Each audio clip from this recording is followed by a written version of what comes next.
Bismillahirrahmanirrahim, kita mulai.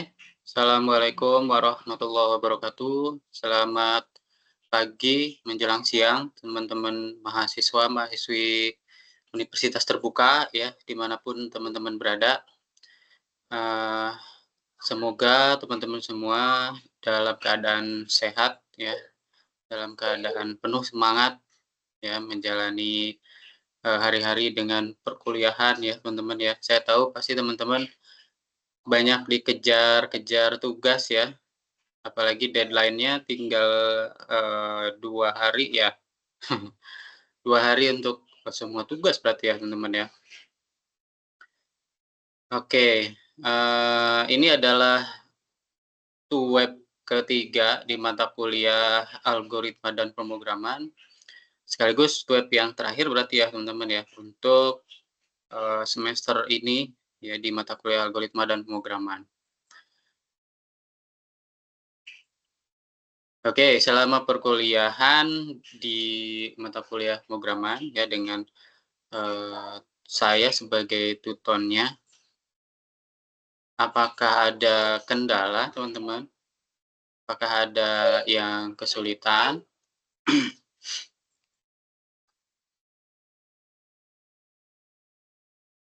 Silakan kalau ada yang mau disampaikan.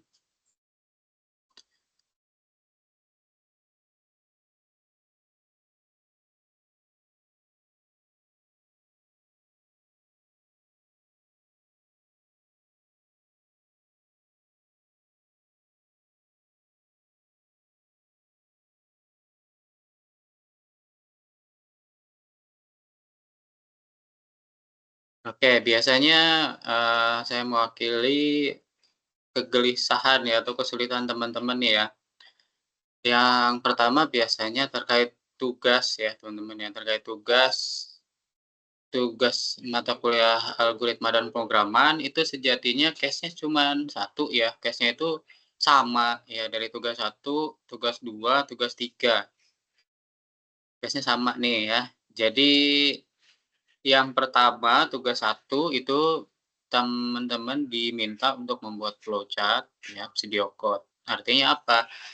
Langkah awal, membuat algoritma yang pertama adalah representasikan algoritma tersebut. Oke, ke dalam bentuk visual dan video code, ya. Walaupun nanti pada aktualnya sebetulnya video, flowchart ya, flowchart aja cukup gitu ya. Nah, setelah teman-teman bisa bikin flowchart atau sudah selesai bikin flowchart dan video code-nya, berikutnya itu diimplementasikan ke dalam bahasa pemrograman, itu di tugas kedua. Di tugas 2 tersebut ya, saya hanya menerima Java, oke ya, itu satu. Kenapa? Karena masih ada dari teman-teman nih ya, mengirimkan tugasnya, dalam bahasa pemrograman yang lain, gitu ya. "Oke Pak, kan sama aja." Iya, betul ya, sama saja. Implementasi ke bahasa pemrograman lain seperti Python, C, ya, atau PHP gitu, sama, nggak masalah. Oke ya, nggak masalah. Tapi balik lagi, di modul UT, ya, di pembahasan kita, itu pakainya Java. Jadi tolong diikuti saja sesuai, RTM ya, sesuai modulnya. Begitu ya, teman-teman ya. Jadi mohon maaf kalau masih ada yang mengirimkan tugas, tapi nggak pakai Java, jadi nilainya belum sempurna ya. Jadi kalau mau sempurna silahkan direvisi, masih ada, eee, 2 hari ya, masih ada 2 hari lagi. Begitu ya teman-teman ya. Oke, nah untuk tugas ketiga, case-nya masih sama ya, kasusnya sama, tapi, dibuat dengan struktur array ya. Untuk tugas 2 kan datanya itu, di percabangan ya. Nah, kalau yang tugas 3 itu di kolektif. Nah, nanti kita akan bahas nih ya, di web 3 ini. Kolektif data pakai array. Itu ya, teman-teman ya. Tesnya kan sama ya, jadi tinggal pakai array aja gitu ya, ditambahin array. Ya, itu doang ya, teman-teman ya. Tugas 1, 2, dan 3. Oke. Ada yang mau bertanya atau mau disampaikan? Silahkan. Izin Pak, Ya? itu tugas 2 dan 3 kan sudah saya kirimkan tuh Pak, alhamdulillah. Oh, Cuman iya. ini yang saya kirimkan bentuknya dia dalam file PDF aja Pak. Iya, nggak apa-apa. Gak apa-apa, PDF, iya. nggak perlu video ya Pak? Oh, nggak perlu. Nggak perlu ya. Jadi teman-teman tinggal ngoding aja di text editor masing-masing, terus copy paste aja ya ke Word, terus dibikin PDF boleh, atau masih Microsoft Word juga boleh ya, boleh banget ya. Saya nggak, mengharuskan teman-teman live coding di video, enggak ya, nggak perlu ya. Yang saya tekankan adalah pemahaman pola pikir teman-teman ya, terhadap, algoritma ya. Bagaimana, sejauh mana gitu ya teman-teman bisa paham, mengerti alur sebuah program, sebuah algoritma ya. Tujuannya ke situ ya, karena nanti selaras dengan UAS ya. UAS di mata kuliah ini berarti ya, itu akan ya nggak jauh-jauh beda dengan tugas gitu ya teman-teman ya. Nanti akan ada studi kasus kecil, nanti teman-teman ya bikin representasinya gitu ya, dalam bentuk sorry, dalam bentuk video code ya, terus bikin flowchart-nya, terus diimplementasikan ke bahasa pemrograman. Oke, dalam hal ini Java. Itu ya teman-teman ya. Udah dapat jadwal UAS, nanti UASnya beda-beda ya tempatnya ya. Jadi biasanya sesuai apa ya, region atau kota gitu ya. Saya juga nggak terlalu mengerti distribusi UASnya gitu ya teman-teman ya. Silakan teman-teman hubungi aja kaprodinya terkait UAS gitu ya. Teknisnya seperti apa gitu ya, nanti bagaimana silakan menghubungi kaprodi atau ke UT-nya langsung gitu ya.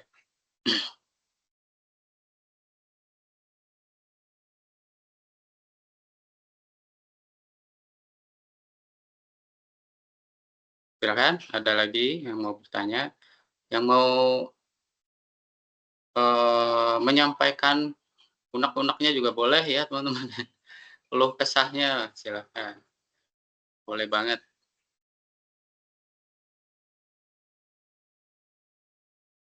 Jadi kebayang ya, goalnya mata kuliah ini itu arahnya kemana, kebayang ya?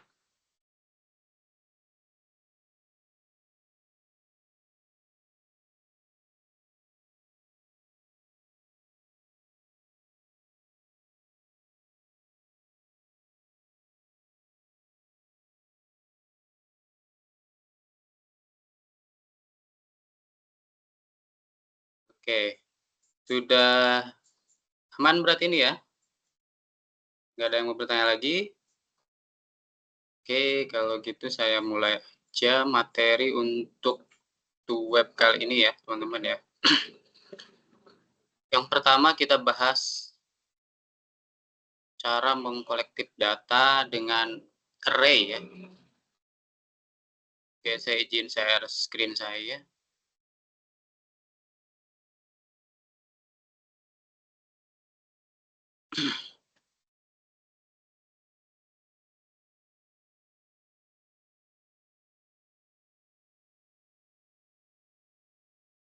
Sudah terlihat teman-teman?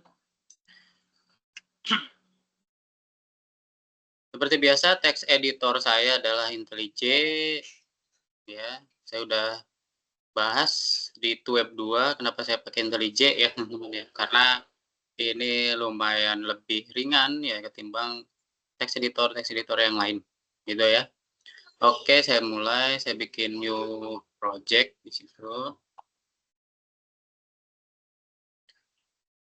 Oke, next.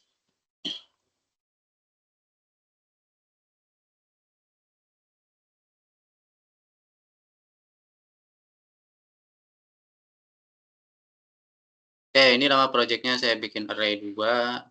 Terus ini lokasi penyimpanan project-nya, ini package-nya. Package-nya saya selaraskan ya, com to web.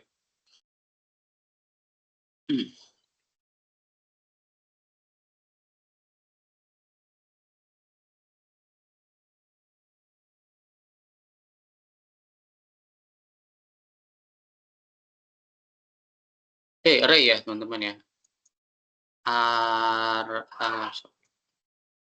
Array. Yang pertama array itu apa sih ya? Array itu sama ya, array itu variabel juga ya teman-teman ya. Dia juga sama variabel seperti pada umumnya, cuman bedanya kalau variabel biasa kan datanya satu ya, bikin satu variabel datanya satu ya. Misalkan bikin variabel A dia tipenya integer, ini kan ya. Terus dia punya nilainya 1. Seperti ini kan. Nah, ini adalah variabel biasa, ya, variabel A. Oke. Kalau array berarti dia variabel yang bisa menampung banyak data. Oke, itu ya. Yang bisa menampung banyak data bertipe data sama ya. Tipe datanya harus sama, syaratnya itu. Oke ya. Kalau saya punya integer A 2, integer B juga, integer B 3, integer C itu 4 misalkan ya teman-teman ya. Integer D itu 5 kayak gini. Contoh ya, seperti ini. Terus kalau kita mau menampilkannya tinggal sistem out print A gitu ya, sistem out print B ya kan, nggak ada yang aneh kan. Ini sangat-sangat diperbolehkan ya teman-teman seperti ini, boleh saja. Ini adalah bikin variabel dengan datanya masing-masing.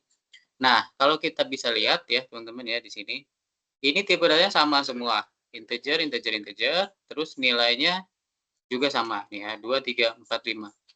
Nah, kita bisa bikin kolektif data ini ya ke dalam satu variabel aja. Nah, kenapa begitu, Pak? Keunggulannya apa? Yang pertama, di dalam Java itu ya, kalau kita bikin integer di web 2 kemarin kan udah dibahas ya, itu ada address memori yang diperlukan setiap bikin satu variabel. Oke ya. Nah, kalau kita bikin ini ada 4 integer, berarti ada 4 address memori yang harus disiapkan ya untuk menyimpan ini semua, gitu loh. Ya, teman-teman ya. Ada 4 address memori ya, menyita 4 address memori. Nah, makanya lebih efektif, nah gitu ya. Jadi cara berpikirnya sekarang ya, lebih efektif itu disimpan aja di satu variabel ya, dan datanya simpan di situ, di kolektif. Nah, berarti kan address yang dibutuhkan hanya satu saja, kan gitu ya. Oke, cara penulisan array itu yang pertama adalah bisa begini ya, tipe data, terus ada kurung siku, buka tutup, jadi membentuk kotak ya, membentuk kotak seperti kotak gitu. Terus ini adalah nama variabelnya, terus ini adalah datanya ya, kumpulan datanya. Berarti values ya, kumpulan datanya. Di dalam kurung kurawal ya. Awas hati-hati ya. Ini nih ya kurung-kurungnya nanti hati-hati. Biasa suka salah-salah ya, tipe-tipe gitu ya. Nah, ini bikin array cukup seperti ini aja bisa, atau ini bisa disimpan di sini juga bisa teman-teman ya. Guys, mana?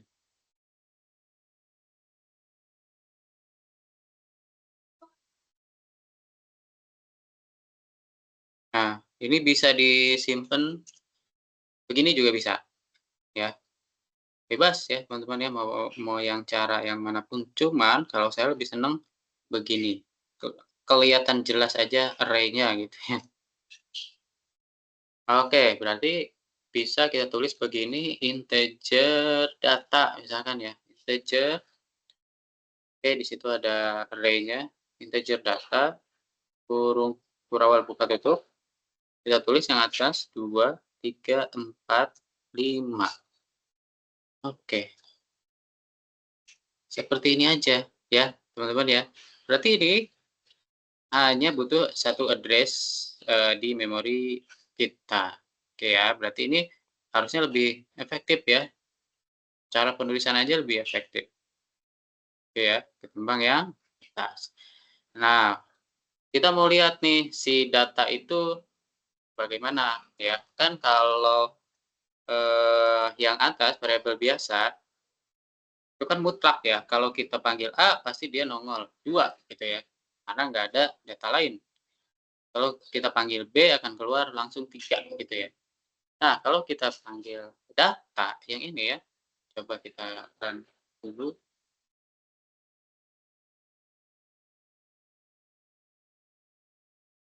Kalau kita panggil data, apa yang akan terjadi ya, mana, dan yang terjadi adalah ini ya, dia mengeluarkan apa ini, kode-kode ini ya. Ini adalah, address-nya kalau nggak salah ya teman-teman ya, address atau enggak head-nya ya, di memori kita. Oke ya, berarti si data ini, array ini nggak bisa langsung kita tampilkan isinya gitu ya. Nah, kalau mau melihat isinya atau menampilkan isinya, si data ini, oke sebelumnya ya, sebelumnya di array itu ada istilah indeks. Indeks ya. Saya tulis di sini indeksnya 0, 0, 1, 2, 3. Oke, indeksnya dimulai dari 0 ya teman-teman ya. Sistem out println data, terus saya tulis gini, kurung, siku buka tutup, ya atau artinya ini array, ini adalah array gitu ya. Terus di tengahnya saya kasih indeks, contoh 0, kayak gini ya, ini ya, indeks 0. Nah, kalau kita, eee, run, harusnya yang keluar adalah 2,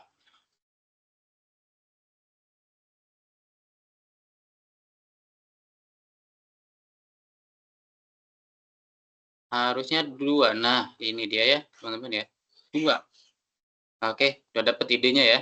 Berarti ini bisa kita rubah-rubah gitu ya. Kalau kita ganti 2, harusnya yang keluar ini ya, 4. Nah, begitu teman-teman ya. Jadi ada indeks ya, ternyata indeks adalah nanti sebagai key-nya ya, kuncinya di situ. Saya dapat idenya ya.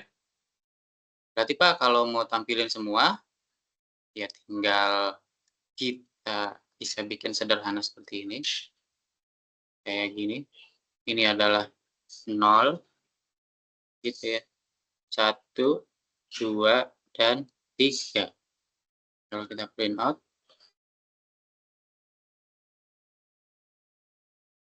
nah itu ya teman-teman ya. Nah ini adalah array, ini array ya teman-teman ya. Silahkan dipahami dulu.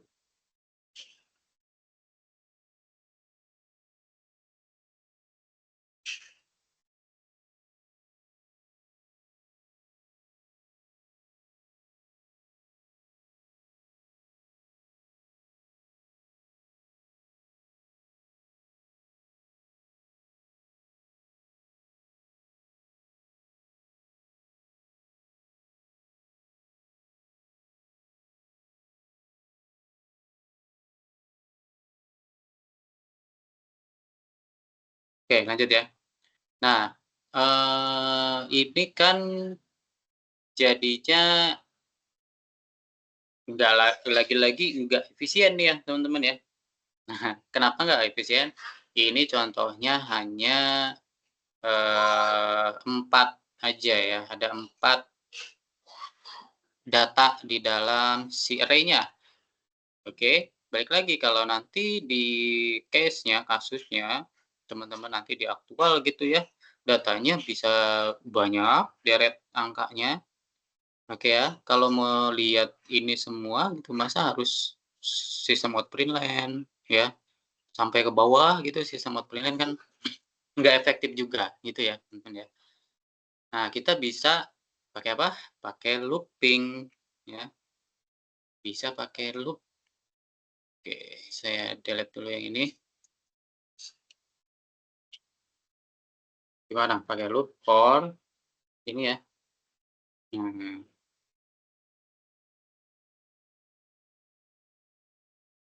saya punya integer i sama dengan 0, ya kasih preferensi 0 dulu di situ. Ketika i lebih kecil dari 3 ya, 0, 1, 2, 3, oke 3 ya, titik koma, maka i-nya akan diinkremen seperti ini. Ingat logika for ya di pertemuan web 2 ya teman-teman ya. Ini logika for-nya. I sama dengan 0, i akan berulang ketika i lebih kecil dari 3. Ya, setelah itu diinkremen i-nya. Oke? Oke ya, dia akan selesai loop-nya kalau di sininya itu false. Oke, pembandingnya false. Kalau masih true, dia akan terus berputar. Itu ya, teman-teman ya. Oke, berarti kita bikin shout, terus out println di situ. Kita bisa bikin gini, indeks ke, gitu ya, indeks ke, nah si plus di situ adalah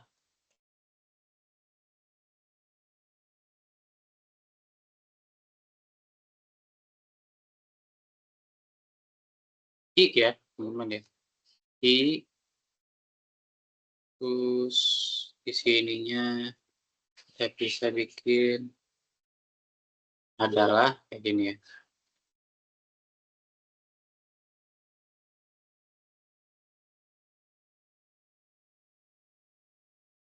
Adalah data. Sorry. Sistem outprintln indeks ke i, oke, indeks ke i adalah data, di sininya kasih i. Oke, di sininya kasih i. Kenapa? Karena ini akan ngikutin indeks yang ini ya, teman-teman ya. Nih, perhatikan i-nya sama dengan 0 ya. I-nya sama dengan 0. Nah, berarti di sini indeks ke i ini adalah 0. Ya, indeks ke 0 adalah data indeks ke 0 gitu ya. Data indeks ke 0 adalah 2. Oke. Terus karena ini ada loop, dia naik lagi ke atas setelah ini kan dicacah nih ya. 0 plus 1, 1 naik ke atas. Jadi I-nya sekarang adalah 1. Ya, 1 lebih kecil dari 3, betul. Jadi ke bawah ini I yang ini jadi 1. Ya, indeks ke 1 adalah data indeks ke 1. Berarti ini. Oke ya, bisa ya sampai di hafal. Coba kita run dulu.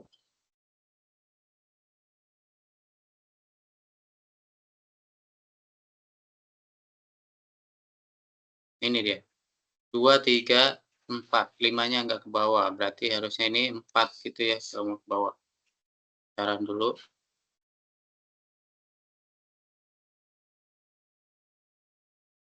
Nah, indeks ke 0 adalah 2. Mana? Indeks ke 0. Kasih jarak ya.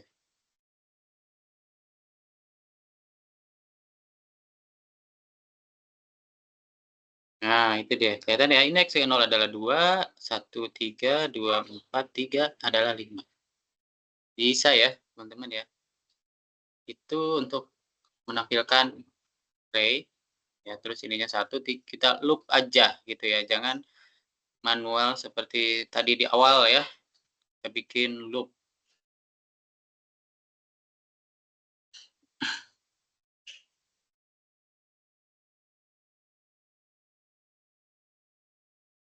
Oke, udah dapet? Idenya udah dapet ya, teman-teman ya. Nah, kalau saya ininya rubah ya, jadi heran.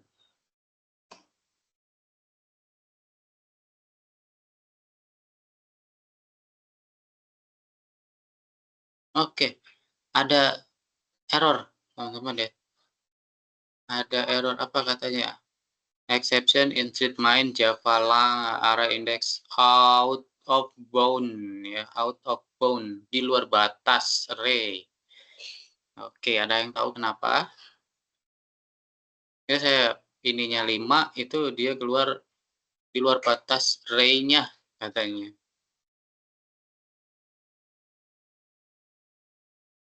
Kenapa? Karena ini indeksnya hanya sampai ke 3 ya, teman-teman ya, sampai ke 3 atau jumlah data, sorry ya. Jumlah datanya itu, ini, adalah kan 4 ya. Kalau dia ngecek 5 itu nggak ada, paham nggak sih? Ya, yang dicek ini, yang ini, I itu lebih kecil dari 5, ini adalah jumlah data ini ya, teman-teman ya. I-nya itu adalah kita asumsikan indeks, gitu ya. Oke. Jadi kalau misalkan saya tulis 5, berarti nggak ada tuh ya, datanya nggak sampai 5, tapi datanya hanya 4 aja.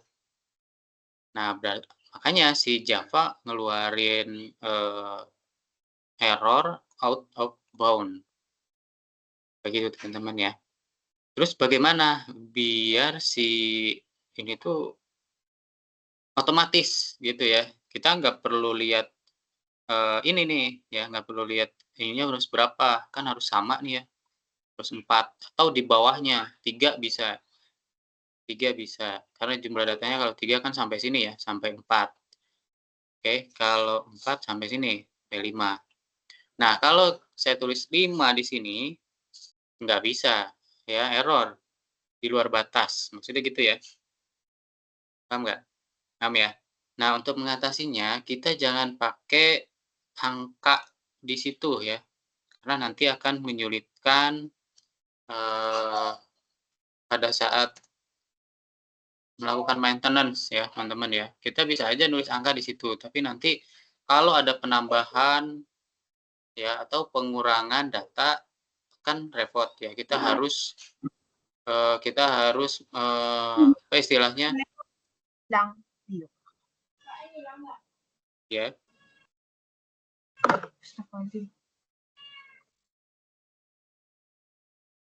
Oke, lanjut ya. Kita bikin fleksibel ya, teman-teman. Oke. Jadi gini, I sama dengan 0, ya, I akan berulang ketika I lebih kecil dari data dot length. Data.length. Length itu ini adalah, function ya berarti ya, fungsi apa ya, bukan fungsi disebutnya library ya. Si data ini memanggil atau melihat length-nya gitu ya. Length-nya itu ini, berapa jumlah data si data gitu ya. Oke ya, kalau kita buat kayak gini berarti ini akan otomatis ya. Ini kan ngambil data length-nya gitu ya. Ini akan otomatis. Kalau saya tambah kayak gini ya, sembarang pun, oke, ini nggak perlu dirubah-rubah lagi, ya udah itu aja ya, data.length. Berarti ini akan ngambil length-nya ini, jumlah datanya gitu ya. Terus kalau saya hapus pun, delete gitu kan, delete dari depan nih misalnya, begini. Ya, itu nggak akan berpengaruh juga. Jadi aman ya, nih saya run.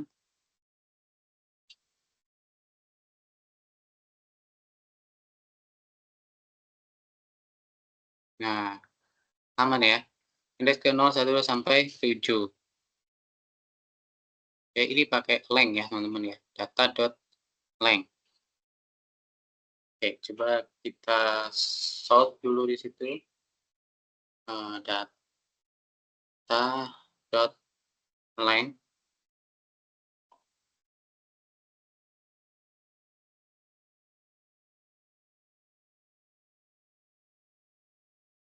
Iya, 8. Jumlah datanya 8. Oke. Berarti nanti script yang ini rumusnya I lebih kecil dari 8. Itu ya maksudnya ya. Kita ngambil length-nya langsung dari sini. Paham ya? Idenya dapat ya? Berarti ini akan fleksibel sekali ya.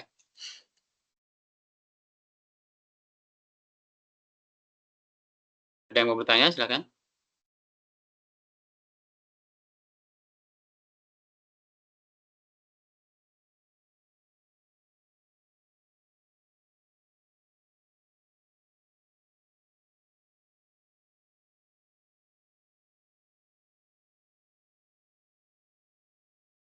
Ada yang mau tanya terkait array ini?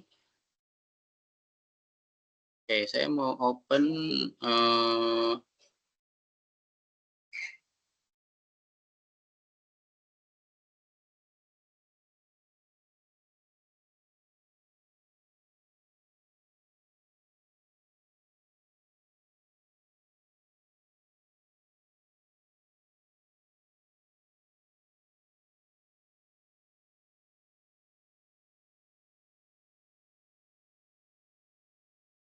nah, teman-teman di Web 2 kita udah bikin case sederhana ya seperti ini untuk menentukan gorengan ya. Kalau kita input kodenya B, namanya bakwan harganya 1000 kayak gitu ya. R namanya risol harganya sekian.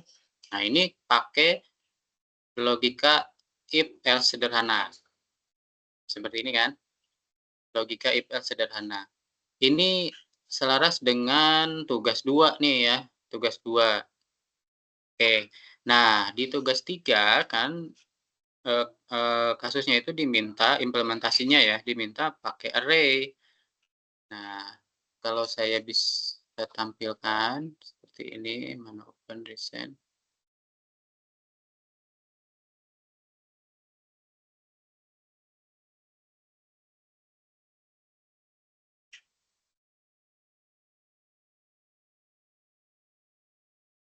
Nah, ini contoh ya, implementasi array di kasus yang sama gorengan tadi itu ya, teman-teman ya. Perhatikan bedanya dengan si if else sederhana yang ini ya. Kalau yang ini datanya itu enggak enggak dipreparasikan dulu gitu ya, enggak apa istilahnya preparation-kan gitu ya, disiapkan. Jadi datanya itu nanti ada di logic percabangannya di sini ya. Nih, kalau B akan bakwan, harga akan 1000, R akan risol gitu ya. Nah, kalau array bedanya kita siapin dulu datanya. Oke ya, kita kolektifkan dulu datanya, itu keunggulannya yang pertama. Ya, jadi kita bisa bikin data ini banyak gitu ya. Ya, ini akan semi database gitu ya, teman-teman ya. Kita bikin banyak di situ data, kode makanan, ini kan cuma 3 ya contohnya ya. Kalau misalkan di aktualnya datanya banyak, gitu kan, kita bisa bikin, datanya ini banyak gitu kan. Kode makanan, nama makanan, harganya. Oke. Nah, kalau sudah seperti ini, artinya logiknya dia akan sama ya, syaratnya itu, penempatannya ya teman-teman ya, penempatannya usahakan sama ya, pastikan sama. Contoh B itu ada di indeks ke 0 ya, yang ini.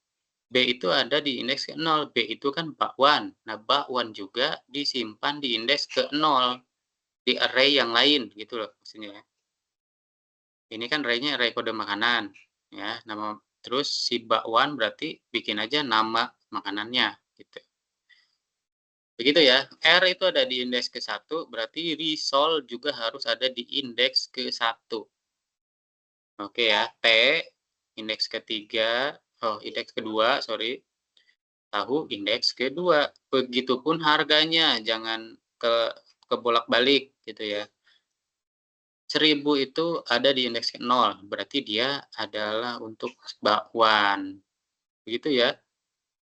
Logiknya itu dulu ya logiknya. Berarti ini akan sama. Ketika kita panggil atau kita dapatkan nanti ya indeks satu aja, misalkan indeksnya 0, otomatis ya sistem akan membaca ini semua. Oke ya, indeks 0. Kode makanannya B, nama makanannya bakwan, harganya 1000. Dapat ya idenya ya, teman-teman ya? Oke, kita mulai ke bawah nih. Ini pakai scanner biasa ya untuk inputan. Terus di sini saya siapin aja jumlah belinya 2 gitu ya, jangan di-scan ya, biar lebih gampang aja.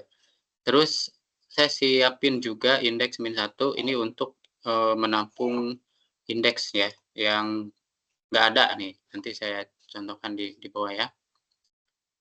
Yang pertama, ini adalah script yang validasi, ya ini adalah script validasi ya teman-teman ya. Nah mungkin kalau pakai array, agak repotnya di sini teman-teman ya, untuk memvalidasi. Jadi harus pakai for, ya terus di sini ada if untuk ngecek ya. Si B ini ada di sorry, si apa namanya, karakter yang di-input oleh user, ya contohnya kan ini BRT nih ya, input kodenya ya. Kalau nggak ada gitu ya, kalau nggak ada, oke, dia indeksnya akan tetap -1, maksudnya gitu ya.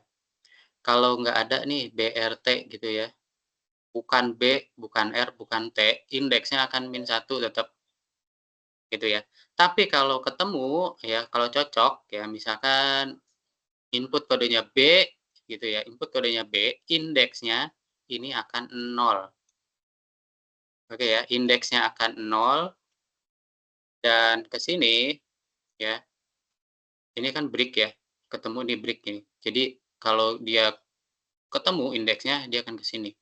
If indeks tidak sama dengan -1, nah ini harus jelas dulu. Indeks sama dengan tidak sama dengan -1, oke. Paham nggak nih? Karena ini kalau nggak ketemu nih, indeksnya akan tetap -1 gitu ya. Jadi ini nggak akan dijalankan nih kalau tetap -1 indeksnya. Kalau ketemu berarti kan bukan -1. Nah, di sini logiknya. Indeks tidak sama dengan -1, maka tampilkan ini, string nama sama dengan nama makanan indeks. Indeksnya dapat mana? Di sini kan, dapat dari sini kan indeksnya. Oke. Kalau kita tadi input B, mana input input B, di sini kan, input B nih. Di sini kan ngecek nih, I sama dengan 0, I lebih kecil dari kode kode makanan length. Oke, kayak tadi ya, kode makanan length yang ini berarti 3 berarti ya. Ini akan ngecek 3 kali. Oke ya. 1, 2, 3 berarti I lebih kecil dari 3, ya ini ya, I plus plus. Tapi kalau udah ketemu, misalkan tadi B ya, B itu ternyata ada di indeks ke 0. Kode makanan B itu ada di indeks ke 0. Itu nggak akan loop-nya itu nggak akan dilanjutin lagi, di sini ada break. Oke ya, berarti udah keluar, udah dapet. Paham ya logiknya ya?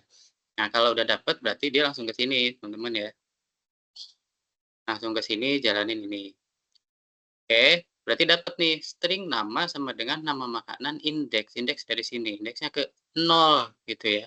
Terus integer harga makanan dalam kurung indeks. Harga makanan kan ini.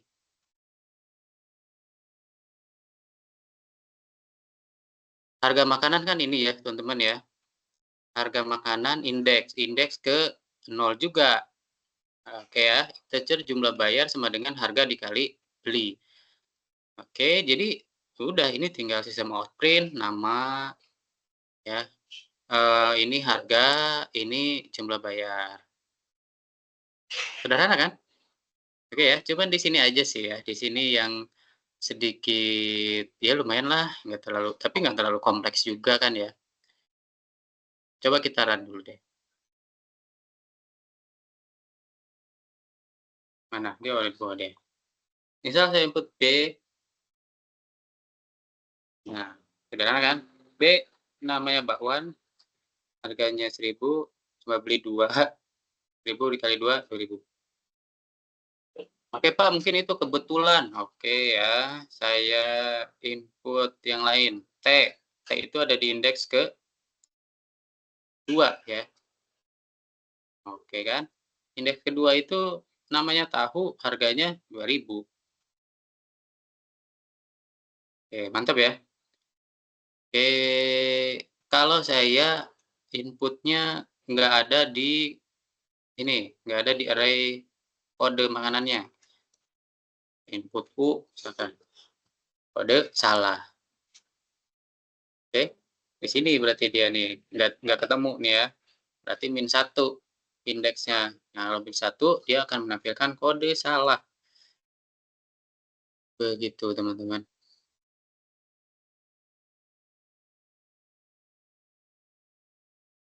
Ya, jadi di sini aja sih ya bedanya. Kalau yang if sederhana, kalau validasi gitu ya, kodenya salah tinggal kasih else aja kan. Else sistem out print kode salah, beres. Ya, kalau logika if ya seperti ini sederhana ya. Begitu teman-teman. Ada yang mau bertanya?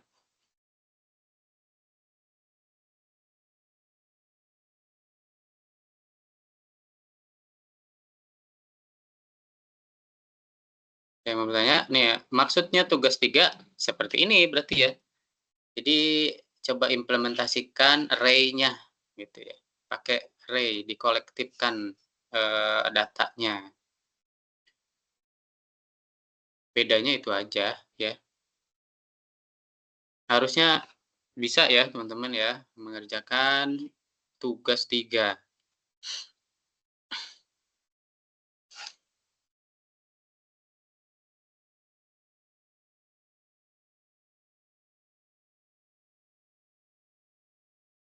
Oke, dan perlu dipahami teman-teman untuk array itu ada array 1 dimensi ya, 2 dimensi ya. Dan ini array basic ya, berarti array dimensi 1. Ya, untuk array dimensi 2 karena waktunya nih ya teman-teman ya, saya ngejar waktu, materinya masih ada pembahasan yang lain. Teman-teman bisa belajarnya di referensi ya, silahkan cari referensi ya di luar sana teman-teman ya. Banyak sekali ya, terutama yang di YouTube tuh teman-teman, banyak ya, bagus-bagus. Menjelaskannya juga jelas, sangat-sangat jelas juga. Teman-teman bisa cek aja tentang array itu sendiri ya. Tapi untuk basic ya, untuk basic sekali, teman-teman pahami aja dulu konsep fundamental array-nya. Gitu ya, teman-teman ya. Ada yang mau bertanya, silakan.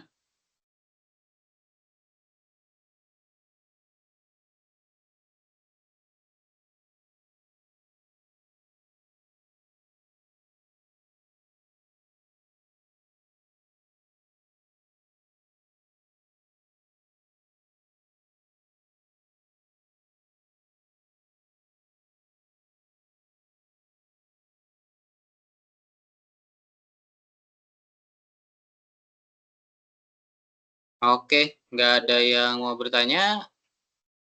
Kalau gitu saya bisa masuk ke pembahasan yang lain lagi ya, teman-teman ya. Ini array cukup ya?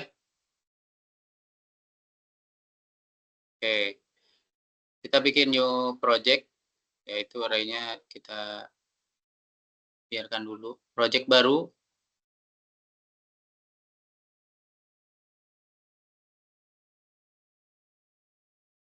ini adalah fungsi ya.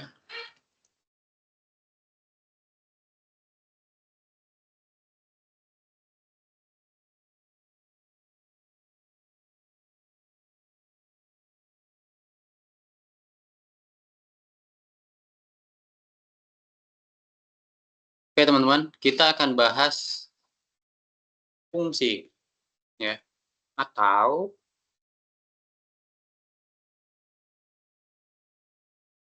metode ya. Fungsi atau metode. Di bahasa pemrograman semuanya ada ya, istilah fungsi dan metode itu ada semua ya teman-teman ya di bahasa pemrograman. Cuman memang yang paling populer memang Java ini basicnya kan dia OOP ya, Object Oriented Programming. Jadi semuanya pasti pakai metode ya, ada fungsi. Yang pertama kita lihat di sini ada main class di situ ya, ada main class yang ini, class main ini. Terus ada main method. Yang mana? Yang ini tentunya ya, teman-teman ya. Ini adalah main method. Di mana pada saat project-nya di-run, itu akan running main class dan main methodnya. Maksudnya gitu ya. Kenapa begitu? Karena nanti kalau teman-teman belajar OOP, itu akan banyak sekali metode-metode ya di dalam satu project Java. Ya, kalau saya kan dari pembahasan ini hanya di main class aja ya, hanya berkutat di main method aja kan. Karena selama ini kita mempelajari script-nya atau gaya penulisan kodenya itu prosedural disebutnya teman-teman ya, atau struktural gitu ya.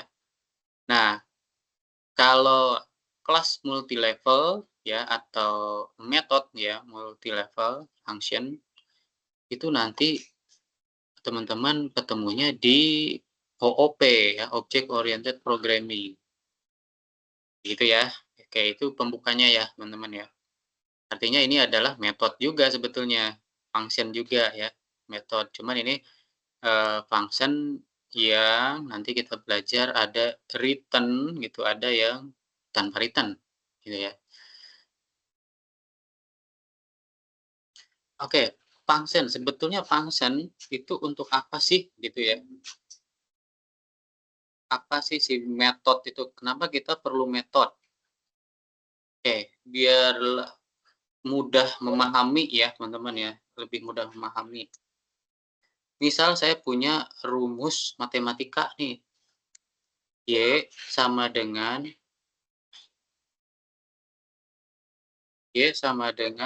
X gitu ya. X plus 2 deh. X plus 2 dikali X.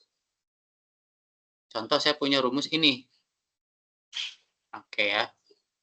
Kita bikin dulu deh di sini ya. Kita punya integer A, B lah. Ini ya.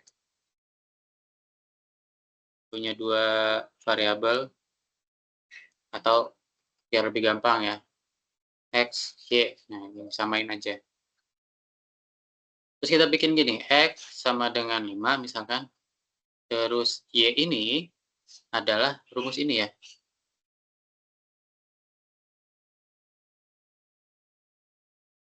Nah, kayak ini. X sama dengan X plus 2 dikali 2. Oke, terus kita solve, coba solve. System out print kita tampilkan ini deh ya. X itu sama dengan X sama dengan kita bisa bikin X kayak gitu teman-teman. Terus Y, Y sama dengan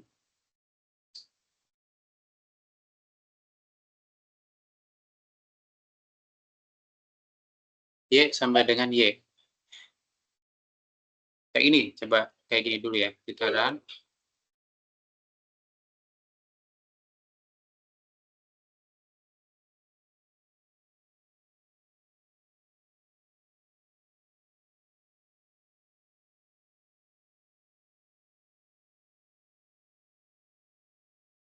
Nah, ini ya.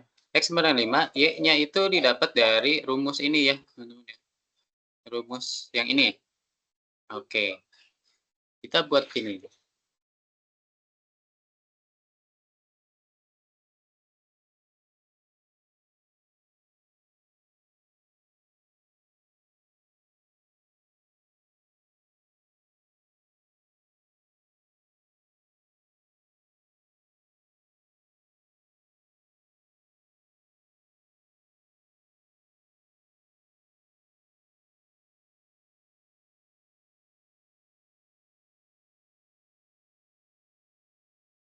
Kita bikin baru di situ, misalkan angkanya 25 gitu ya.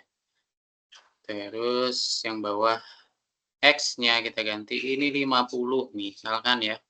Dan rumusnya ini tetap nih.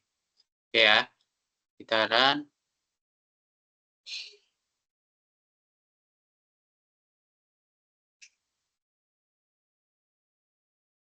Kita lihat hasilnya ini, teman-teman ya hasilnya ya. Oke. Nah, maksudnya butuh function-nya di mana? Ini.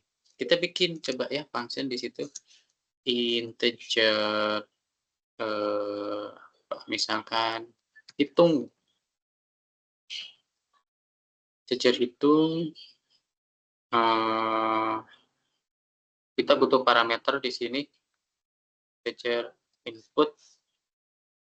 Contoh ya. Perhatikan nih.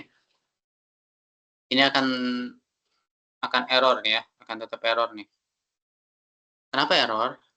Oke. Yang pertama, ini adalah metode fungsi ya atau metode. Kalau saya bicara fungsi berarti itu metode ya. Sama aja ya, teman-teman ya.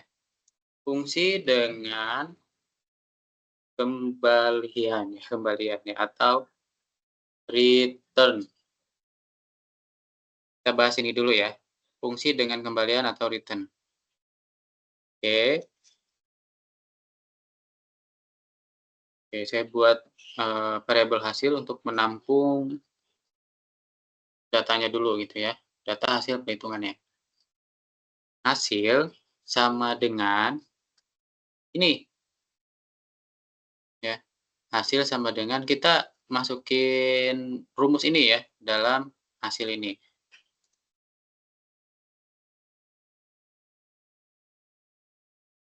X itu berarti input. Oke ya. Input plus 2 dikali input. Oke. Nah, di sini adalah return hasil. Kembalikan nilai hasil ke atas gitu ya. Oke, perhatikan dulu teman-teman. Terus si function hitungnya itu disimpan di mana, Pak? Di sini ya. Kita rubah si rumus ini jadi function. Function apa? Function hitung ya. Oke, hitung. Nah, perhatikan ketika kita menulis function, nih seperti ini ya, hitung kurung buka kurung tutup, di tengah-tengahnya minta parameter, minta nilai ya untuk dibawa ke sini. Ini kan parameter nih, parameter input. Ya, si hitung dia punya minta input parameter data ya, ini namanya input bukan apa ya, ini maksudnya saya bikin input tuh biar gampang memahaminya gitu ya, teman-teman ya. Teman-teman bisa bikin apapun namanya di sini, gitu ya, bukan hanya input gitu ya. Oke, artinya ini adalah parameter integer, berarti si hitung ini butuh data integer. Oke, butuh data integer. Berarti dari sini nih, kalau kita simpen atau pakai function hitung, ini perlu data. Contohnya 5, oke, input 5, kayak gini. Nah, kalau dibuat hardcore seperti ini, input 5 kayak gitu, ini nggak efektif teman-teman ya. Berarti kita panggil aja variabel ini, X, kayak gitu ya. Ini akan error. Kenapa?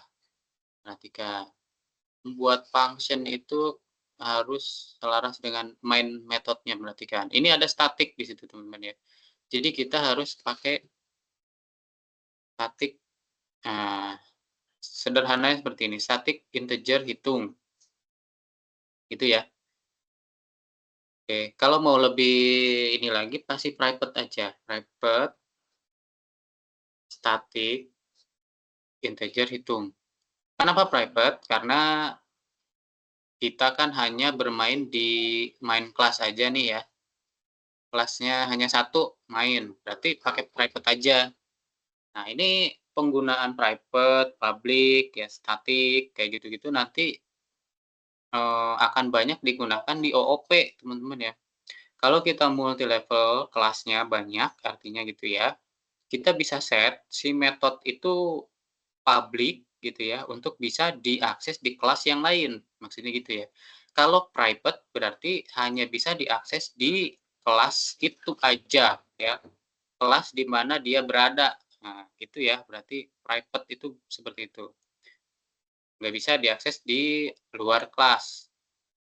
Oke ya, berarti kita set private static aja, private aja. Public juga bisa gitu ya, tapi untuk kasus yang sekarang kita pakai private aja. Gitu ya, teman-teman ya. Nah, yang ini coba kita run.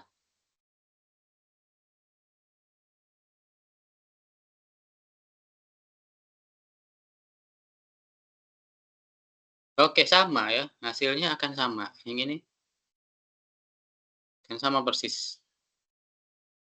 Berarti kita bisa tulis, ke bawahnya adalah si function ini. Oke ya, kita run.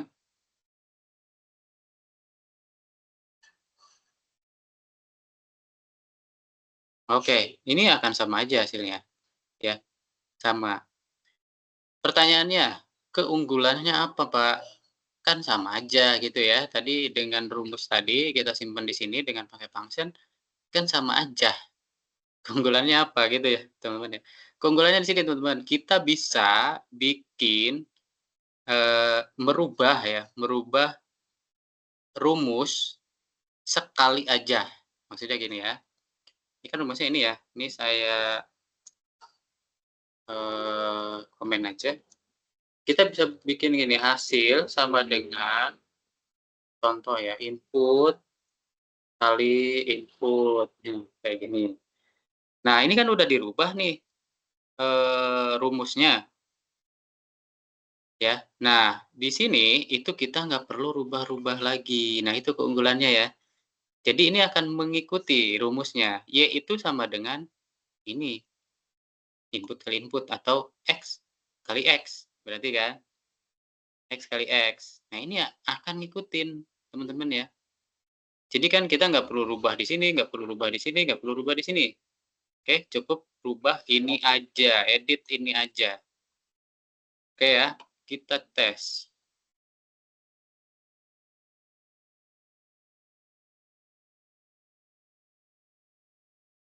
Oke, lihat ya teman-teman ya, berubah ya.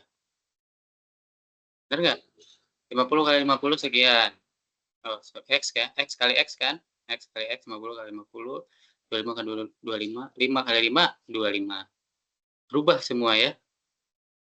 Nah, teman-teman bisa merubah ini ya, bisa jauh lebih kompleks ya, di situ ada rumus yang kompleks dan teman-teman nggak perlu ngerubah ini, maksudnya gitu ya. Itu keunggulannya. Jadi secara skrip, penulisan kode, itu lebih, simpel dan untuk maintenance-nya ke depan itu akan jauh lebih memudahkan. Arahnya ke situ ya, teman-teman ya, untuk maintenance akan memudahkan.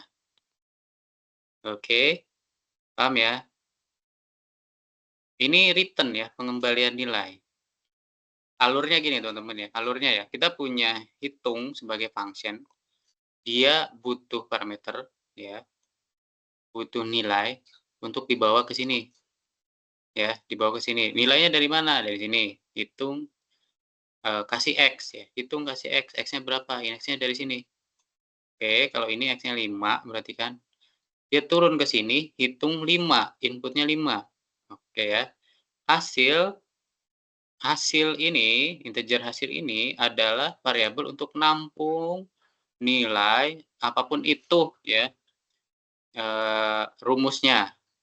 Ketika udah dapet, di-return teman-teman ya, ini ada fungsi return, pengembalian nilai dibalikin ke si function hitung untuk didistribusikan ke sini. Oke ya, didistribusikan ke sini, si hitungnya. Oke, aman ya? Bisa ya? Idenya dapat ya, teman-teman ya? Ini adalah metode function dengan return nilai. Berarti nanti ada metode yang tanpa return. Metode yang tanpa melakukan return. Silahkan dipahami dulu.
Oke, ini ada yang mau ditanyakan? Atau sudah cukup paham? Oke, kalau sudah, saya mau bikin new project.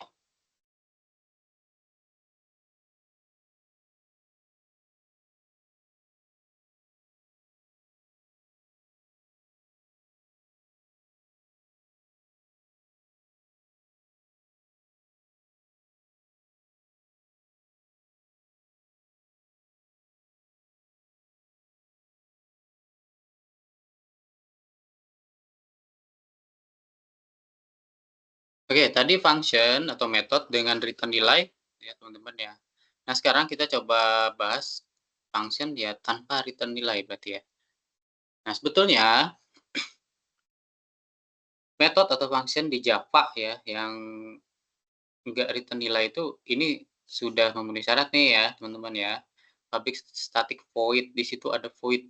Nah, kalau udah ada void berarti itu nggak perlu ada return nilai ya. Kalau kita shout sesuatu di sini misalkan halo gitu. Kalau kita run itu udah datanya langsung keluar gitu ya. Langsung bisa ditampilkan.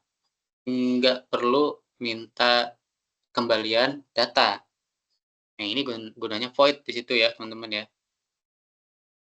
Oke. Nah, berarti kita bisa bikin kayak gini. Private static void,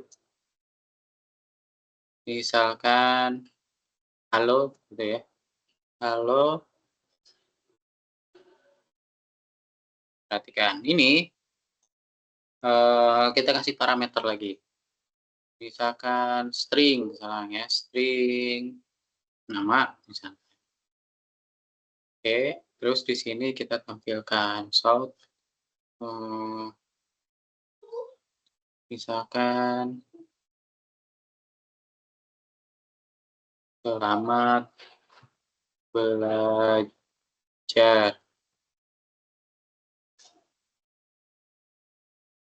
selamat belajar nama.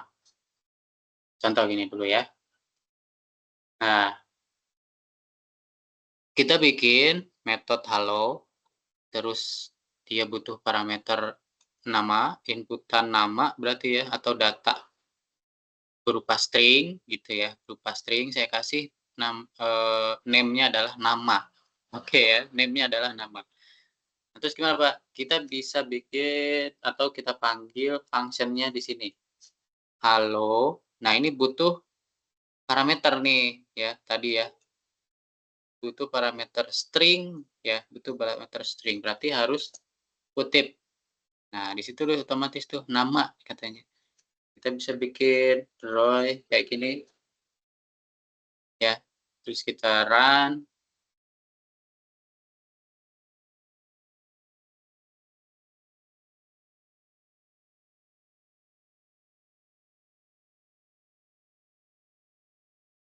Halo, selamat belajar Roy. Oke. Ini nih, selamat belajarnya kan ini. Namanya itu didapat dari parameter function yang dari sini. Oke ya, dapat idenya ya. Bedanya dengan yang tadi apa Pak? Yang return. Kalau yang return itu kan nilainya dibalikin lagi ya, terus dipakai lagi di metode yang lain, gitu ya. Kalau yang ini eee, enggak perlu pengembalian nilai gitu ya. Ketika dia dapat parameternya, datanya langsung aja bisa ditampilkan seperti ini ya. Bedanya itu aja. Oke. Nah, balik lagi ini konsepnya adalah masih prosedural ya, teman-teman ya. Jadi saya hanya bikin prosedural aja, struktural, belum yang OOP. Nah, nanti kalau teman belajar OOP ini akan banyak sekali gitu ya. Cara mainnya, metode akan banyak sekali gitu ya, teman-teman ya. Nanti akan ada polymorphism, inheritance, encapsulation, kayak gitu-gitu ya. Itu nanti metode-metode tuh ya. Nah, kalau ini hanya prosedural aja. Oke, hanya parsing-parsing nilai tipis-tipis saja ya, teman-teman ya. Begitu. Terus keunggulannya apa, Pak? Kita bisa bikin halo dimanapun itu dia berada, gitu ya. Terus kita kasih aja misalkan dewa, gitu ya. Kasih lagi hello, putri. Kita bisa bikin ini sebanyak data. Oke, sebanyak data dan ininya udah gini aja, satu aja. Itu ya, kita run.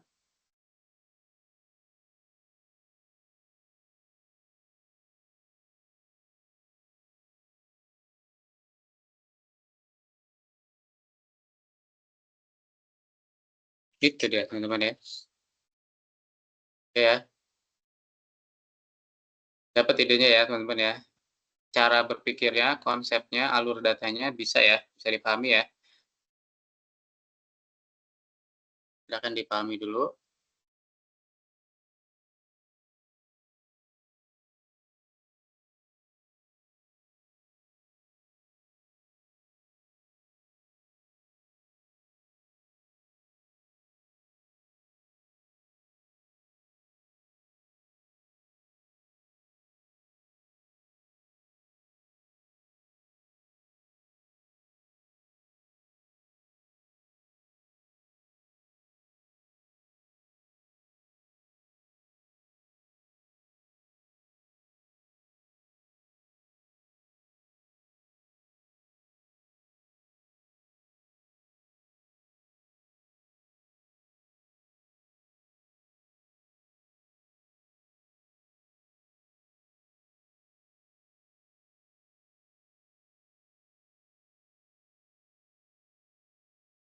Silakan, ada yang mau bertanya?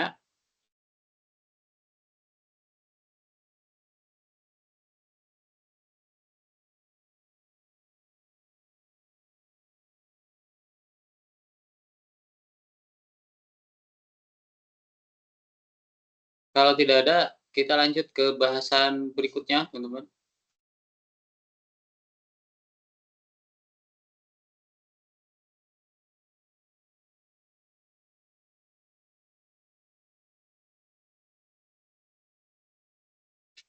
Lanjut ya, ke pembahasan berikutnya. Metode, secara fundamental di Java, ya, adalah seperti ini aja, teman-teman ya. Ini adalah metode, oke, ini adalah metode, ya. Terus metode itu bisa mengembalikan nilai, ya, bisa kirim-kirim nilai, bisa getter, setter data, gitu ya, teman-teman ya.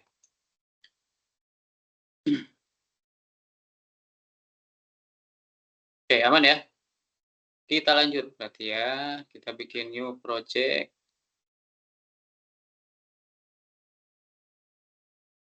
Kita bahas string.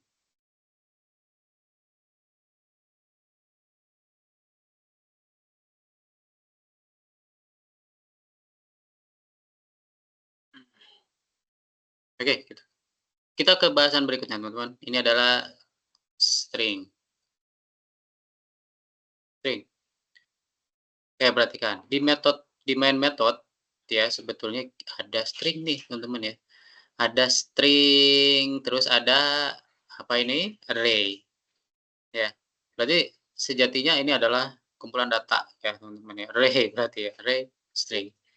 Nah, kenapa sih string ini gitu ya, ada di pembahasan di akhir ya, di mata kuliah pemrograman atau sama seperti di mata kuliah informatika lain ya, atau yang kajiannya tentang algoritma itu string biasanya di akhir. Kenapa? Karena string itu akan banyak sebetulnya teman-teman ya. Saya di sini juga nanti nggak akan kasih contoh semua ya, teman-teman bisa cari sendiri, bisa cek sendiri gitu ya. Saya hanya yang, eee, biasa dipakai aja gitu ya. Yang pertama, string ini tipe data ya, tapi dia bukan tipe data primitif ya, seperti karakter, integer, float, ya, double, terus apalagi boolean. Nah, si string itu bukan masuk ke golongan mereka gitu ya, karena string ini sudah dianggap high level. Dia dia disimpan di main method gitu ya, di situ. Kenapa bisa bukan data primitif? Kalau tipe data primitif, misalnya kita punya integer A, isinya 3, gitu ya. Kita punya char B, isinya adalah C, gitu. Nah, ini adalah tipe data primitif. Oke, artinya, saya sudah bahas juga di pertemuan 2, dia ketika bikin variabel 1A misalkan, udah pasti ini ya, 3 dan disimpan di address memori. Char juga sama dengan kapasitas ya, yang sudah ditentukan. Integer itu ada range ya kan kemarin ya, dari sekian ke sekian. Oke, karakter double juga sama semua, itu primitif.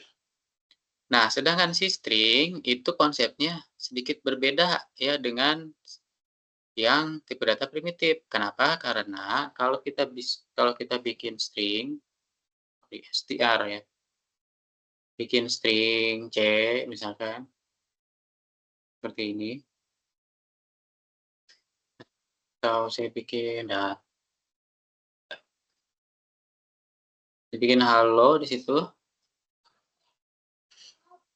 Nah, ini itu istilahnya nggak langsung mutlak gitu ya, teman-teman ya, segini, enggak ya, akan fleksibel. Oke. Nah, makanya di string itu di Java ada istilahnya string pool di memori. Oke ya, string pool di memori. Kenapa begitu? Karena kita bisa menulis apapun itu di sini, oke ya. angka juga bisa, seperti ini. Apapun itu, banyak. Nah, artinya, sejatinya berarti ya, si program itu, kalau istilahnya booking duluan gitu ya, atau dikasih range di heap memori kita, kayaknya akan beresiko. Logikanya kan gitu ya. Nah, makanya dibuat ada pool string-nya setiap kita bikin string, ya. Oke, intinya begitu ya. Intinya ini akan fleksibel, makanya si string itu bukan termasuk, primitif.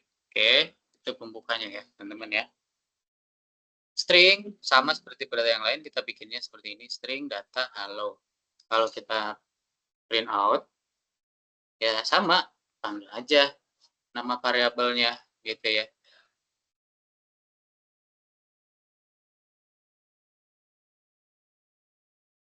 Panggil aja nama variabelnya. Itu dia, halo. Oke, nggak ada yang aneh ya. Di sini nggak ada yang aneh. Nah, ini akan aneh-aneh. Halo, apa kabar? Misalkan ya.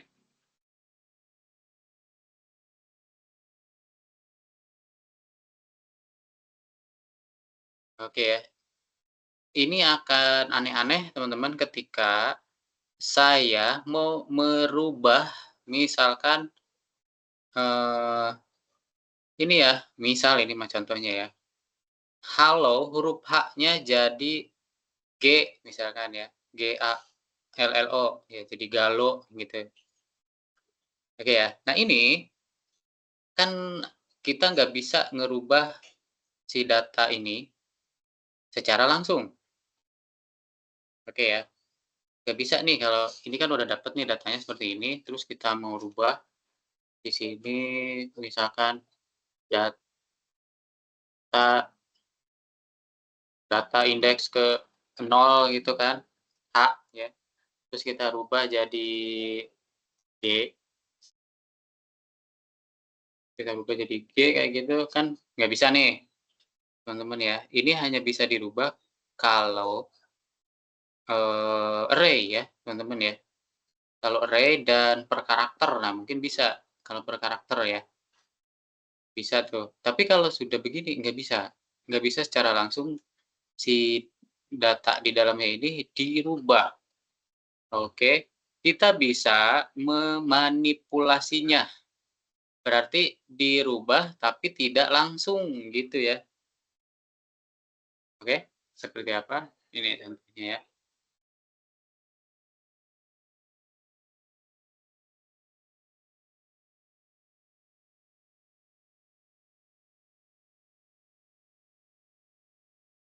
Contohnya gini, kita bikin, eee, data lah ya, sama dengan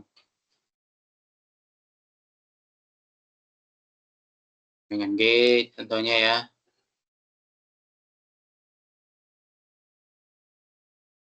plus, data dot, kita bisa pakai ini ya, substring,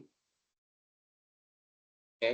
Cuman dia butuh, eee, interval ya. Mulai dari data ke satu misalkan sampai sampai 5 nih, contoh aja nih ya, contoh aja.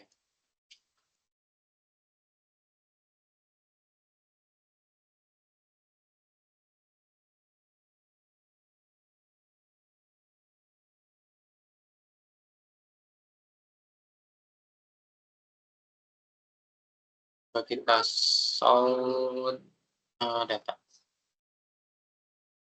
Sekarang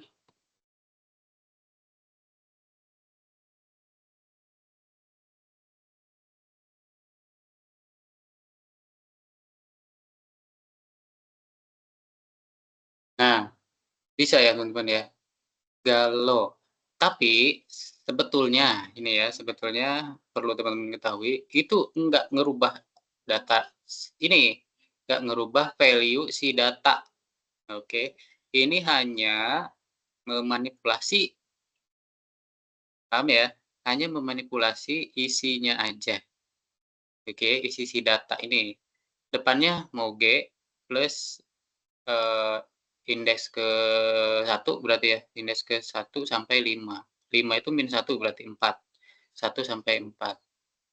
Indeks ke satu sampai 4 ya, range-nya ya, 1, 2, 3, 4. Jadi kalau oke, paham ya? Kita nggak bisa ngerubah secara langsung, tapi bisa memanipulasi string. Oke, itu pertama. Yang kedua, ada istilah concat, concatenation, ya itu di semua bahasa pemrograman sama, ya. String itu juga bisa ditambah-tambah, ya. String satu, string 2 bisa ditambah-tambah. Misal saya punya string lagi, string nama misalkan, string nama sama dengan, eee,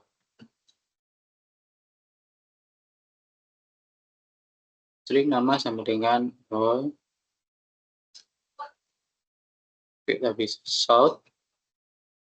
di situ panggil data plus nama. Oke, sekarang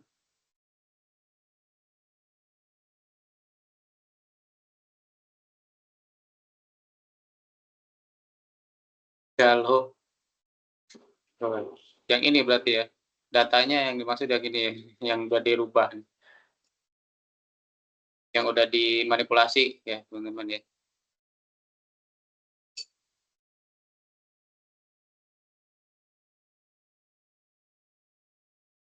Kalau saya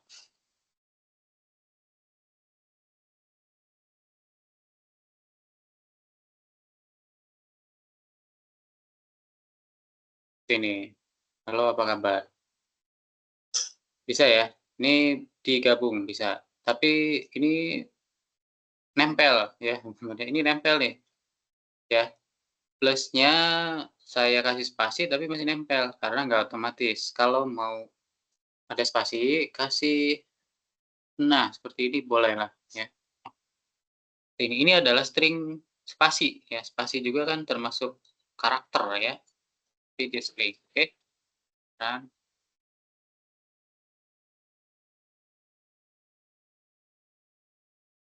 nah, ini ya, halo apa kabar? Roy. Ini concatenation.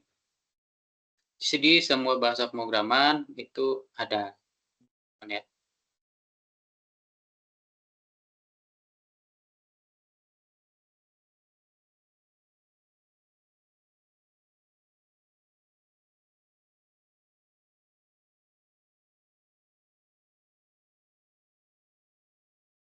Mana teman-teman ada yang mau bertanya?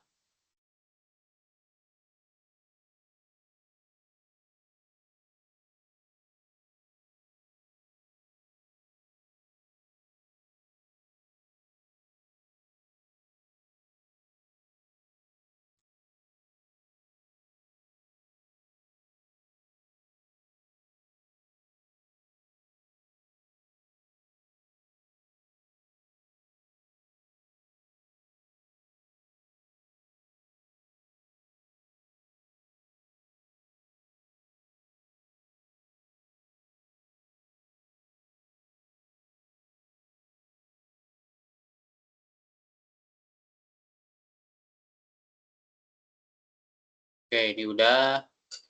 Ini string nama. Nah, bikin string juga bisa seperti ini ya, bisa bikin objek. Nah, ini nanti akan berguna kalau di OOP ya, teman-teman ya. Ini bikin objek nih. String, nama variabelnya sama dengan new string. Oke, ini objek. Terus mendeklarasikan variabel string sekaligus menginisialisasi. Contohnya string nama underscore variabel ini string nama variabelnya sama dengan nilai stringnya atau string new string nilai. Begini ya. Ini kan biasa nih seperti tadi saya contohkan. Nah, ini adalah membuat new string index objek ya teman-teman ya. Ini sama ya, sama-sama akan memanggil kelas string itu, oke ya. Nah ini string akan banyak ya teman-teman ya. Seperti yang kita tahu, string itu kan adalah kumpulan dari karakter ya. Kumpulan dari karakter itu bergabung jadi string. Nah, kita bisa bikin sebetulnya kalau kita cek karakter A, ini array ya, ini A, B, C, D, E. Oke, terus kita bikin string nama sama dengan new string A. Oke, nah ini bisa gabung mereka ya, jadi sebuah string.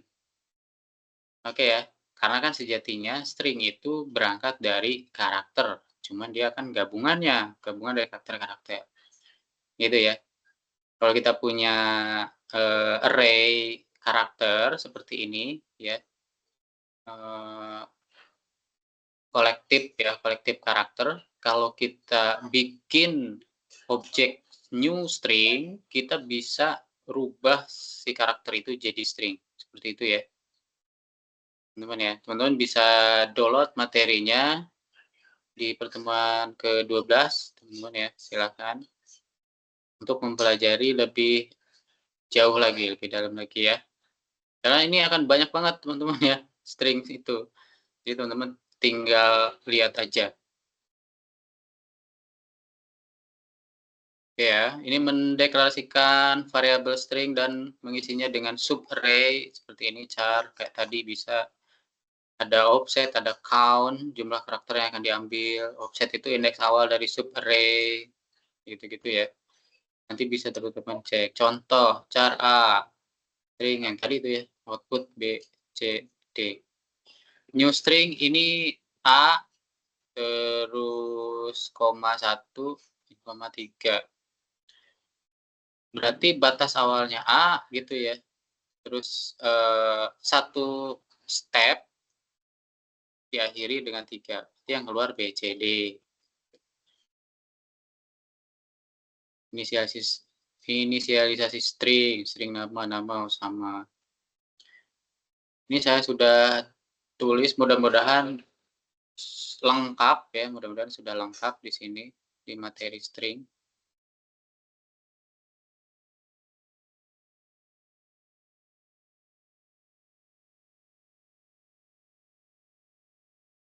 Iya, banyak ya.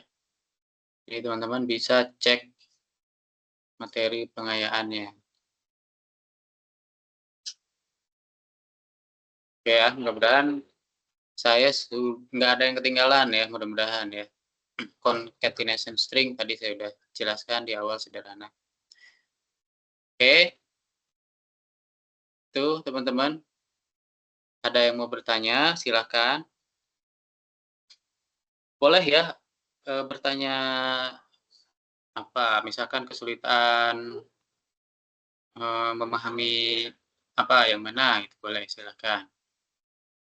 Atau kemarin tuh ya ada, Pak kok saya ini nggak bisa run, nggak bisa di run apa Java-nya.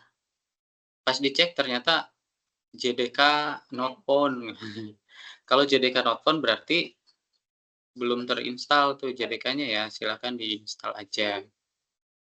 Itu.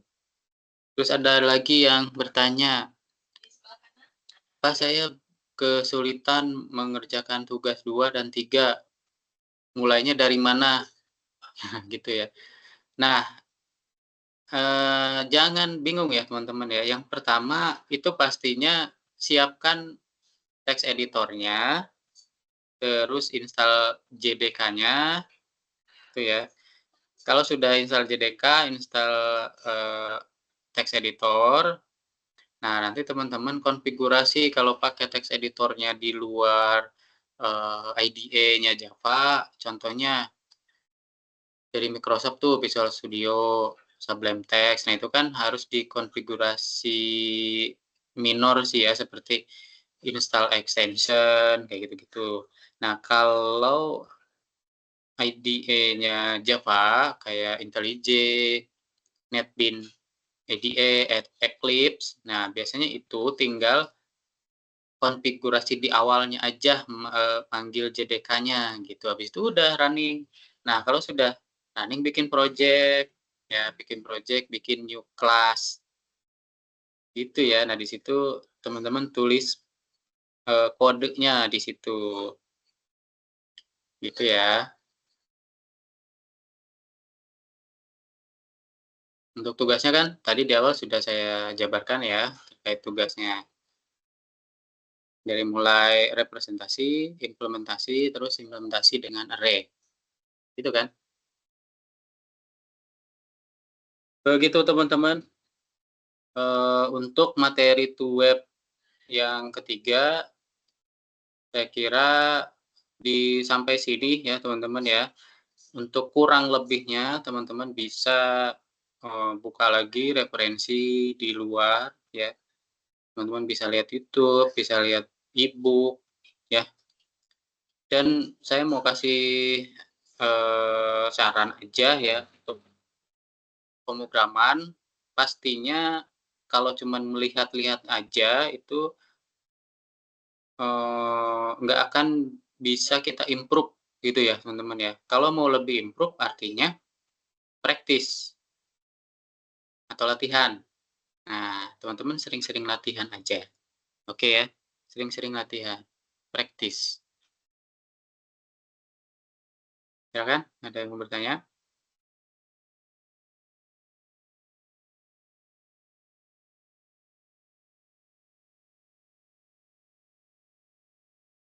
Ada yang mau tanya?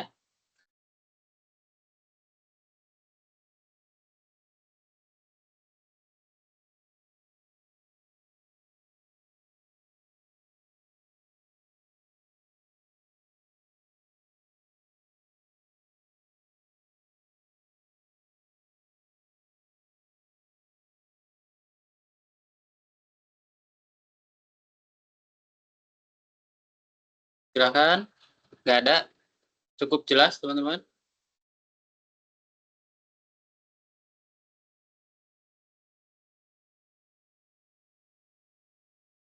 Nggak ada yang mau bertanya? Oke, eh teman-teman, saya mau meminta maaf ya kalau selama 2 ton ini berlangsung ada kesalahan dari saya atau cara, saya sebagai tutor itu kurang berkenan ya di, hati teman-teman. Saya mohon maaf ya teman-teman ya. Mudah-mudahan nanti di UAS-nya teman-teman bisa memaksimalkan ya, yang sudah kita pelajari di mata kuliah ini ya teman-teman ya.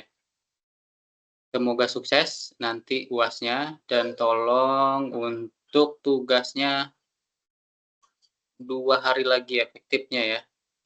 Semua berarti 1, 2, dan 3. Tolong disegerakan ya. Nanti habis ini saya akan nilai yang belum saya kasih nilai dan revisi-revisi dari teman-teman nanti saya akan nilai juga. Gitu ya. Ingat UAS hanya 50%, artinya kalau teman-teman nggak ngumpulin tugas itu akan berpengaruh ke penilaian. Oke ya, 50% itu kalau nilai UAS teman-teman sempurna ya. Kalau misalkan UASnya ya dalam tanda kutip itu nggak bagus gitu ya, artinya tugas ini akan sangat-sangat membantu. Oke ya, tugas ini akan sangat-sangat membantu nanti ya. Oke, begitu ya teman-teman ya. Oke, untuk yang terakhir, coba bisa nggak teman-teman, buka kameranya? Saya mau dokumentasi, bisa nggak?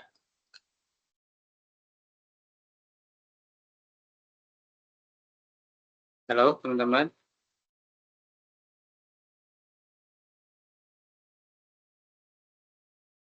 Bisa nggak teman-teman untuk, buka kameranya untuk dokumentasi sebentar aja?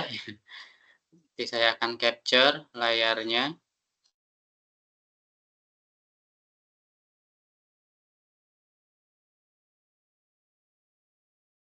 Bisa?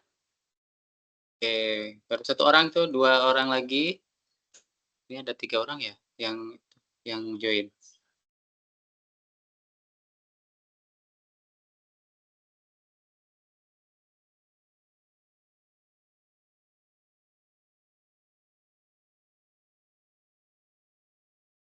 Oke, udah ya? 1 lagi? Belum bisa atau gimana?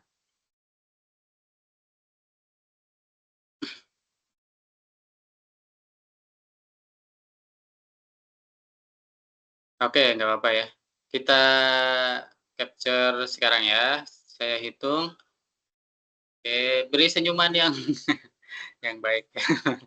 3, 2, 1. Oke, 3, 2, 1. Oke, terima kasih teman-teman yang sudah join di Tuweb ya, sudah mengikuti Tuweb ini. Ya, semoga sukses teman-teman. Silahkan untuk melanjutkan aktivitasnya. Saya akhiri. Assalamualaikum warahmatullahi wabarakatuh. Terima kasih, Pak. Iya, sama-sama.